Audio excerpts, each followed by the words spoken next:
America राष्ट्रपति चुनाव में डोनाल्ड ट्रंप की जीत कनाडा के प्रधानमंत्री जस्टिन ट्रूडो के लिए मुश्किलें खड़ी कर सकती है। ये वही जस्टिन ट्रूडो हैं जिन्हें रिपब्लिकन नेता ने कभी दूर वामपंथी पागल करार दिया था।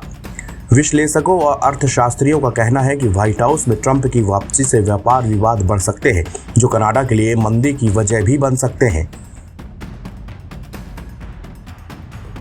कनाडा का 75% निर्यात अमेरिका को जाता है। कनाडा में एक साल के भीतर चुनाव होने वाले हैं और अधिकांश सर्वेक्षणों में जस्टिन ट्रूडो के हार की भविष्यवाणी की गई है।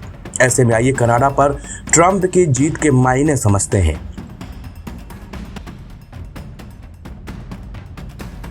कनाडा दुनिया का चौथे नंबर का कच्चा तेल उत्पादक है। वहीं ट्रंप की योजना सभी आयातों पर 10% टैरिफ लगाने और अमेरिकी ऊर्जा उत्पादन को बढ़ावा देने की है, जो कनाडा के लिए खास तौर पर बुरा संकेत है। फ्यूचर बॉर्डर्स कोलिएशन की लॉरा डॉसन कहते हैं कि असली चुनौती अमेरिका के उत्तरी पड़ोसी में निवेशकों का धीरे धीरे कम होता विश्वास होगा। उन्होंने कहा कि ट्रंप का 4 साल का राष्ट्रपति कार्यकाल कनाडा के लिए वास्तव में बहुत लंबा हो सकता है। डोनाल्ड ट्रंप ने 2022 में सीमा पार करने वाले ड्राइवरों को कोविड-19 के खिलाफ टीका लगाने वाले मामले को लेकर ट्रूडो को एक दूर वामपंथी पागल कहा था। जून 2018 में ट्रंप क्यूबेक में G7 शिखर सम्मेलन से बाहर चले गए थे। तब उन्होंने ट्रूडो को बहुत बेईमान और कमजोर कहकर फटकार लगाई थी। हालांकि जस्टिन ट्रूडो ने बुधवार को डोनाल्ड ट्रंप को जीत की बधाई दी और उन्होंने कहा कि दोनों देशों के बीच की दोस्ती दुनिया की ईर्ष्या की वजह है। ट्रूडो ने एक्स पर कहा, मुझे पता है कि राष्ट्रपति ट्रंप और मैं अपने देशों के लिए अधिक अवसर, समृद्धि और सुरक्षा बनाने के लिए मिलकर काम करेंगे।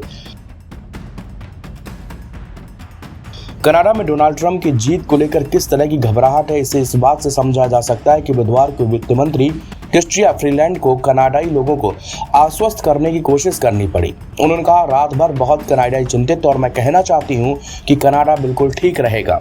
हमारे संयुक्त राज्य अमेरिका के साथ मजबूत संबंध है। हमारे राष्ट्रपति ट्रंप और उनकी टीम के साथ मजबूत संबंध है। इसी साल जनवरी में ट्रूडो ने मीडिया से कहा कि डोनाल्ड ट्रंप का एक और राष्ट्रपति बनना एक कदम पीछे होगा, जिसे कनाडा के लिए जीवन को कठिन बना दिया है। विश्लेषकों ने अनुमान लगाया कि ट्रंप की नीतियों के परिणामस्वरूप 2028 के अंत तक कनाडा की जीडीपी में डेमोक्रेटिक राष्ट्रपति की तुलना में 1.7% की गिरावट आएगी। कनाडाई चैम्बर ऑफ कॉमर्स ने कहा कि ट्रंप की योजनाबद्ध 10% टैरिफ से कनाडा की वास्तविक आय में सालाना 0.9% और श्रम उत्पादकता में लगभग 1% की कमी आएगी। चैम्बर ने कहा कि यदि अन्य देश जवाबी कार्रवाई करते हैं तो व्यापार युद्ध शुरू हो जाएगा और वास्तविक आय में सालाना 1.5% की गिरावट आएगी, जबकि श्रम उत्पादकता में हर साल लगभग 1.6% की गिरावट आएगी।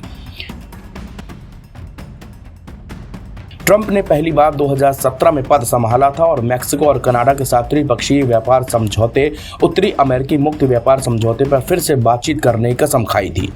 उन्होंने शिकायत की थी कि व्यापारिक साझेदार अमेरिका का फायदा उठा रहे हैं। हालांकि कनाडा में लिबरल नेता ट्रंप के बारे में सार्वजनिक रूप से कुछ भी कहने को लेकर सावधान है, लेकिन जनवरी में ट्रूडो ने वरिष्ठ लिबरल्स की एक बैठक में कहा था कि दूसरा ट्रंप प्रशासन कनाडा के लिए पहले की तुलना में बहुत अधिक चुनौतीपूर्ण होगा। एनबीटी ऑनलाइन की रिपोर्ट।